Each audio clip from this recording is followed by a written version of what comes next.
Financial topics, trending news, politics all come together here at the Vault.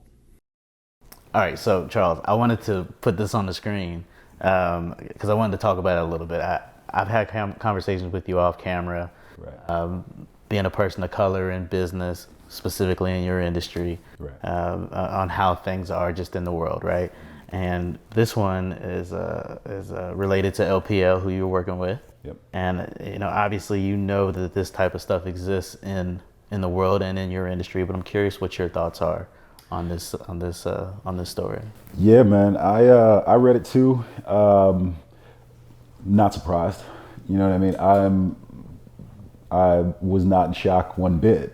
Because I've come across this before, and I know she's not the only one. You know what I mean? Who thinks that way? But you might be surprised. I actually don't have a problem with it. Really? I really don't. I mean, we are our own independent entities here at LPL. LPL doesn't give us a book of business, right? We come to LPL saying, well, LPL is really recruiting us, right? So if she has a set client base, right, that it just happens to be majority Caucasian, and she doesn't think that adding a minority to the mix is going to enhance her practice in any way, I have zero problem with what she did or said, right? That is her prerogative. She has every single right as an American citizen to say what she wants. Okay. Right? So if I turn around and did something like that, right? But just because we are not as represented in this industry, so people may not have a big issue with that. But I mean, at the end of the day, this is about prerogatives and opinions, right? Like, I don't see how she should be fired for an opinion. Interesting. Right? If this is how she feels, well, then guess what? She'll never get somebody like me. Right. Right? Who works extremely hard to be skilled at this particular job. Right? I guarantee you she probably didn't work as hard as I did to get to this point, nor have the skills that I currently have today. Right? So why do I care about some lady in Wyoming, right, of all places? Right. Right? And here's my plea to anybody who experienced this with this young lady. You got options. Right? That's true.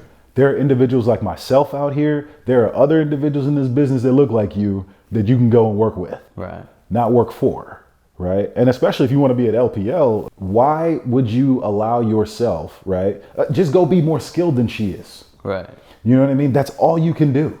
Don't sit there, whine about it, say, woe is me, this, that, and the third. That gets absolutely nothing done, right? Now you're sitting home unemployed and you got nothing to show for it, right? Go find the men and women like me out there who look like you, who want to help you, right? And go work with them. And go beat her at her own game. Because once you get bigger than her, what's she gonna say? Then she's gonna want to work. Okay, then. So you know what I mean? The individuals that started with me back in 2006, 2007, many of them I know are no longer in the business. Why? Couldn't tell you. I know what I did, right? And that's all I can control. Right. Right? Doesn't mean that I didn't have pitfalls, people didn't try to stop me, all that good stuff, right? But I didn't let it affect what I wanted. Right. Right. So at the end of the day, if we all don't see ourselves in that light, what are you doing? You know what I mean? This is part of the problem right now within our own community, is the fact that we don't really have the ownership that we should. Right. I still got companies banging out my door. Right. And yet the answer is always no. I did this for a reason.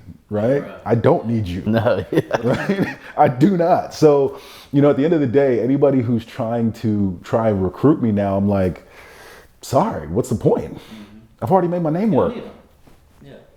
Charles Bryant, LoneStar Wealth Management is already working, right? So at the end of the day, you got to prove to me that you're better. Now, unfortunately, many clients don't know what questions to ask to qualify myself versus a Miss Eileen here, right? And I think that's more tragic than anything, right? Clients don't know how to differentiate us. They just see the title. Exactly. You know what I mean? And they don't know how skilled the individual really needs to be in order to do this job, right? There's a lot of people who just push paper. They'll push annuities, they'll push mutual funds.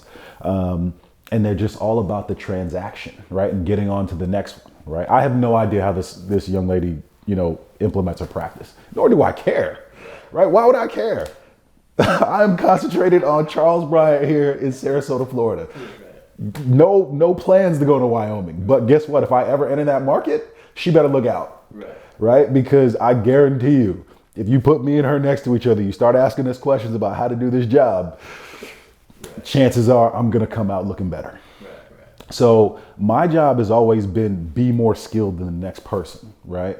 And, one of the realest things I've ever heard in my entire life, back in 2009, 2010, when I was still really trying to learn, and there was a black economist that I used to follow and read a lot. His name was Thomas Sowell. And you can still see YouTube videos on him on YouTube. Some people have a problem with it, some people don't. You know what I mean? He's kind of he's an interesting figure, to put it like that. But this man studied with Milton Friedman, right? And was his counterpart, right? So Milton Friedman was basically like one of the godfathers of the conservative movement. Like he was one of the godfathers of the conservative think tanks and all that stuff. So definitely somebody I wanted to hear from and hear about. But back to what he said. The question was asked to him and he said, how can the African American community lift themselves out of poverty, or whatever you want to say, something along those lines, right? And he said, equip yourself with skills that people want to pay for. Man, I'll tell you, that hit me like a ton of bricks, right? I wish I had heard something like that when I was a teenager. You know what I mean? But these weren't concepts that I was introduced to until, midway through my college career.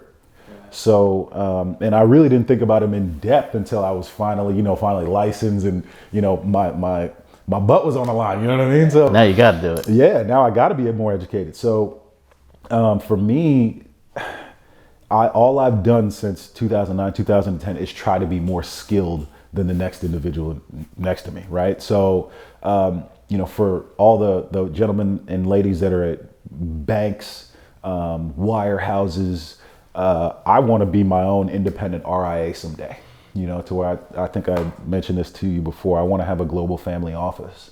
And, I've been approached by individuals who haven't before. And unfortunately, it didn't work out because they didn't feel as if I had the total assets that I needed to have. But like I said, as far as I'm concerned, the way I took it, you're on my hit list now. Yeah. You know what I mean? At some point, you're going to see me in a light sitting across from the table like this from me. And there's going to be nothing you can tell me at that point in time, right? Because I built this thing from zero. So, at the end of the day, I really feel as if I continue to be more skilled, I will always be an option, right? There's no way you can avoid it, right? Because the performance will be there, the service will be there, right? People will be talking about it. And, so for me, just be more skilled it doesn't matter what you're doing, right? Yeah, just be more skilled at it. You know what I mean? And you will never be unemployed. Yeah, I mean, at the end of the day, if you do your job better than the next guy, somebody's gonna find you. Yeah. Well, just like, we both play sports, right? If guys like the Steph Currys of the world came out of nowhere, even though, grew up somewhat privileged, right? Somewhat, yeah. Came out of nowhere, really. I mean, there are tons of people who have that rags to riches story, right? But, I mean, Jay-Z, for crying out loud. You know what I mean? So there are plenty of examples of people who have done it. Yeah. Why aren't you? Yeah, especially now, right? Like when Jay-Z's like 100 years old, right? Right. But like when like our parents came up or years ago, decades ago, there were rags to riches stories, but there weren't as many as there are now. Like, because no matter where you are, if you make the best shit, and you're in you're in Wyoming, or you could be in Afghanistan, for crying out loud, man. Whatever it is, you can be found. Like like this era that we're in has opened so many opportunities because of YouTube and TikTok and Facebook and Instagram and all that stuff. Technology has just opened so many doors, and if you are the best, you will win. Yeah, somebody will find you. For sure. Yeah, and even with the kids that I mentor who want to be recruited by schools, work on the things that you can control now, the fundamental stuff that that they're going to want. They'll find you eventually. Right. You know what I mean? Don't think that you got to go to every AAU tournament, all these different travel things, spend all this money. You don't. No. Win a couple state championships, right, for your high school. I guarantee you get people knocking down your door. And in business, you know, do right by people and turn 1 into 2 and 2 into 4 and 4 into 8 and whatnot. Have some integrity about you. Have some integrity about you. People will talk about it, and it'll grow. So